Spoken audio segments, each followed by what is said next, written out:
Selamat siang semuanya. Perkenalkan kami dari kelompok 5 yang beranggotakan 1. Deva Ovianti Sinaga, NPM 1940 1020 36, 2. Nova, NPM 1940 1020 12, 3. Riswanto, NPM 1940 1020 01, keempat. Frika Muslika, NPM 1940 1020 45. Di sini kami akan membahas materi tentang komunitas bentik dan perubahan iklim. Baiklah, saya akan menjelaskan mengenai pengertian bentik dan perubahan iklim.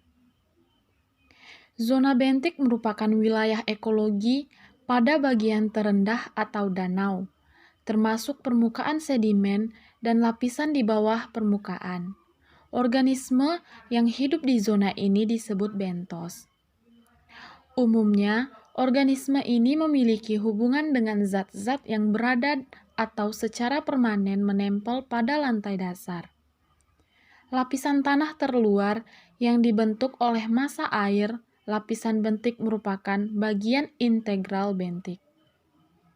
Deskripsi bentik. Zona bentik dimulai dari pantai atau zona interdal atau eulitoral, kemudian terus ke bawah di sepanjang permukaan landas benua. Merupakan wilayah bentik yang landai memanjang dari daratan di ujung benua, biasanya sekitar 200 meter. Dasar laut dalam disebut dataran abisal dengan kedalaman biasanya sekitar 4.000 meter. Oke, baik. Di sini saya akan melanjutkan mengenai organisme dan aliran nutrisi. Organisme. Bentos adalah organisme yang hidup di zona bentil dan berbeda daripada kehidupan di tempat lain di kolam air. Kemudian banyak dari jenis ini beradaptasi untuk hidup di dasar atau bawah pada habitatnya. Mereka dapat dianggap sebagai organisme dominan, tetapi mereka juga seringkali menjadi sumber makanan utama untuk Charcahinidae seperti lemon shark. Banyak jenis namun tidak dapat bertahan pada bagian atas dari kolam air. Kemudian organisme di zona bentik dapat dibagi menjadi dua kategori berdasarkan letak rumah mereka. Mereka yang hidup pada dasar laut yang dikenal sebagai epifauna, sedangkan yang hidup di tanah dasarnya disebut dengan infauna. Kemudian aliran nutrisi. Pertama, sumber-sumber makanan untuk komunitas zona bentik dapat berasal dari bagian atas kolam air dalam bentuk agregasi detritus anorganik dan organisme hidup. Agregasi ini penting untuk pengendapan bahan organik dan komunitas bakteri. Jumlah material yang tenggelam ke dasar laut rata-rata mencapai 307.000 agregat per meter kubik per hari. Jumlah ini akan bervariasi pada kedalaman bentos dan tingkat penghubung bentik pelagis. Bentos di daerah dangkal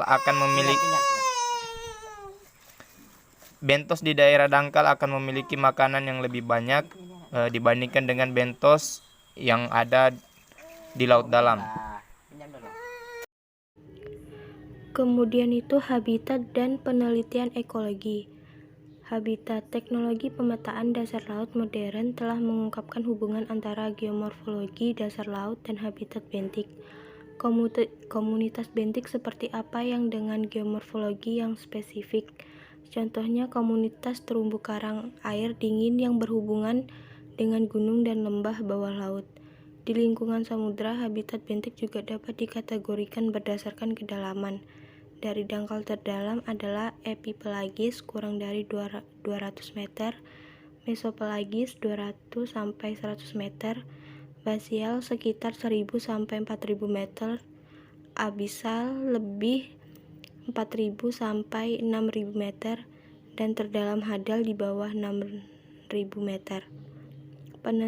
Penelitian ekologi makroinvertebrata zona bentik memiliki banyak fungsi seperti mengatur aliran bahan dan energi pada ekosistem sungai melalui hubungan. Karena ini, korelasi antara aliran energi dan nutrisi makroinvertebrata zona bentik memiliki kemampuan untuk mempengaruhi sumber makanan pada ikan dan organisme lain dalam ekosistem akuatik. Misalnya, penambahan jumlah nutrisi ke sungai selama beberapa tahun mengakibatkan peningkatan invertebrata, kelebihan dan biomasa. Adanya makroinvertebrata seperti amipoda juga mempengaruhi dominasi jenis alga tertentu dalam ekosistem zona bentik. Selanjutnya yaitu perubahan iklim. Perubahan iklim merupakan pola perubahan cuaca dari keadaan awalnya dan tidak akan kembali lagi ke keadaan semula, yang biasa ditandai dengan kenaikan suhu permukaan bumi dan lainnya. Sebenarnya, perubahan iklim yang menyebabkan naiknya permukaan air laut dapat dipengaruhi terhadap makhluk hidup. Salah satunya adalah terumbu karang. Perubahan iklim atau climate change bukannya hanya dapat merusak karang, namun dapat pula merusak ekosistem laut lainnya seperti ekosistem lamun, plankton, ataupun ekosistem mangrove.